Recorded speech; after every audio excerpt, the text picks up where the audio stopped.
Yes. From your experience, you mentioned Libya and what ICE is doing in so many other parts, in other parts of the world. Yes. But I still want to go back to what would seem like a gaffe on the part of the country, discussion with some other people that we have seen that, well, if you look at their historical past, yes, they have some alliances with some of these people you would want to call those who have, cells that have usurped powers in their countries. I'm talking about the discussion we were having, in quote, with Boko Haram, and we decided to do all of that with the Chadian leader. If you looked at what has been happening in your mentioning of what we have seen in other parts of the country, we should also talk about Chad, and we should also go into the history books and ask ourselves, how did the man come into power in Chad? Why would we be discussing with someone who's not democratic in nature, who's also, it sounds so bogus, but it's something I think that you can be so free to speak on now that you are even out of service. While you were there, if you were thinking, would you be very comfortable knowing full well that his antecedent is not that clean? Would you want to have any discussion with him and the Boko Haram group? Well, let me start by saying that when you are in the 10-story building, if you are on the ground floor, you are not likely to see what the person on the 10th floor or the 12th floor is saying. I do not know the details. I do not know what information the political leadership has in dealing with the... You know, I'm bringing this up because some Nigerians, yes. I understand you, but some Nigerians are saying if we hadn't had that stop that we had called a ceasefire, the Nigerian military were so close to arresting the situation once and for all. Well, because we're looking at sequence of news before we got to that so-called ceasefire. You know, in military operations, ceasefires are bound to be broken. Even in ordinary day agreement, people sit down, write agreement, they refuse to honor it. You follow what I'm saying? The failure of parties to an agreement to honor the agreement leads to litigation. So if the Nigerian army or indeed the federal government was trying to broker a ceasefire and they got signal from some section of Boko Haram, and of course I want to believe that they did it in good intentions, to believing that people have been clamoring that we should negotiate and bring this situation into a conclusive end. I think that was what informed the idea of announcing that there was going to be a ceasefire. But agreements are meant to be could be broken. Talking about so if this has been broken, then so be it. Talking about Let's put that behind us and see what we want to do next. Talking about litigations, we have to protect our troops. Is it possible to say, if there's no extension of emergency rule, after this fight, yes, some of our men could be brought before a tribunal for war crimes if we don't have an emergency rule during the operation? Well, you have a point that the non-extension of the emergency rule could lead to a plethora of cases, i.e. going before the International Tribunal and what have you. And let me also add to that by saying that in an emergency situation, contiguous states, they know how far you could deploy troops at the border. Just like when we are looking at international waters. The exclusive zone is there that you cannot go beyond. Similarly, in land operations, you cannot deploy beyond 30 kilometers of the border. But under state of emergency, you can deploy at the border and you can even undertake hot pursuit. So, that's what I'm saying, that you have to look at the entire thing. You know, but General, a lot of people will say that the framers of the Constitution did not quite envisage that a state of emergency will go on for, forever. That's the reason why they say every 6 months, if it would expire, it will have an expiry date, and if you do need an extension, you have to go through the same process again. There will be a reason why the framers of the Constitution would, do that, would put that proviso in the Constitution, perhaps, so that there will be time for a review, or perhaps we can say we want to look at the results, how well we're doing, or perhaps the state of emergency itself, where people's rights are suspended or put in abeyance for a long time. It's not exactly healthy for a particular region. So do you think that now is the time, because it would seem that what is happening is that the military is being put under pressure to deliver results?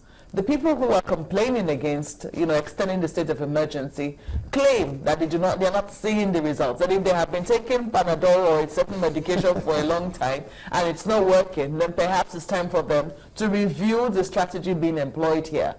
What kind of results do you think that the military can put forward to say, this is how much time we're looking to get, in terms of this extension, and these are the results that we promise we will be getting you if this period is granted? Do you think the military can actually put out things like that in such concrete terms? Is it possible? It's difficult to do that. I have just told you that one of the guiding principles of combating low-intensity conflict is perseverance. You have to persevere. The armed forces, and a lot of us here, appreciate the fact that people that live in the Northeast, they are having harrowing experience. But imagine if there was no state of emergency. Troops won't be able to operate the way they are operating now. And I also want to let you know that it is common knowledge that we need to re-equip our troops. We need a lot of logistical support. And we're also looking at our foreign partners to help us in this war against terror. War against terror is not a war you live for only one particular country. And you probably will see that service chiefs of West African states, they've been meeting, to share intelligence and have some kind of strategic alliance in putting a check to the Boko Haram insurgency. You say it is difficult to, put out in very concrete terms if the state of emergency is extended, what exactly it will achieve. But can they also talk about what it has achieved so far, in terms of if it were not in place? Some people argue that we don't really have a total state of emergency, that what we still have is a state of emergency, but it's not exactly total. Do you also see it from that particular light? Well, let me say that normally when you impose state of emergency in a particular state, all the democratic institutions are removed. But in the wisdom of our commander-in-chief, he believed that democratic structures should be in place while the state of emergency is also in place. Is that also according to the Constitution? Well, the Constitution did not specify that democratic institutions should be removed. But we're looking at the normal practice where state of emergency has taken place. When the former president declared state of emergency in 2004 in Plateau State, Joshua Darini was removed from office. The House of Assembly was sacked, and General Chris Ali was appointed the sole administrator of Ekiti State, of Plateau State. Ditto for Ekiti State. When some people argue that then it was illegal, that maybe they just want to avoid a legal battle. But do you also what is legal about it? Well, if they according to them, it was not spelled out in the Constitution that democratic institutions be suspended, and it was something that they were willing to challenge in court. That was what some of the members of the opposition party, who also happened to be whose state happened to be affected by this emergency rule, had argued. So perhaps to avoid they were begging the issues. Once you put state of emergency in place, the democratic institution must give way. Does that happen? Does that hamper, so to speak, the the effectiveness of the state of emergency when it is declared? Well, we are going to the realm of politics now, but let me tell you what I have in mind. Let's assume the democratic institutions were removed from those states. The politicians on both divide, they would have come together to resolve this problem, if you ask me. Because you don't know who is sympathetic to the cause of the Boko Haram. So you also believe that this is a political, this also has political angle to it? Precisely, it does have. The reason I asked that question, Yes. is because a lot of people have also asked, what exactly has this stopped? If, for instance, democratic institutions were suspended, yes, do you think that they will be achieving results a lot faster?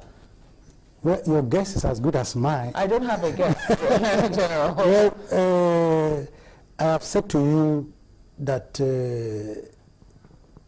when you look at it in retrospect, you probably want to ask that would this insurgency situation have been brought to a conclusive end or a faster end if those democratic institutions had been removed. This is also considering the fact that you say it's a low-intensity conflict. Yes. Nobody is in the mind of the terrorists. Exactly. Nobody can say how long this will last. Exactly. For. So will we have suspended democratic institutions forever? Well, that's what I'm saying. We are going back to the same argument I offered at the beginning when I gave you the Indo-China, Indo-Pakistani example where state of emergency was in place between 61 to 68 and between 71 to 77 and between 75 to 77 in India.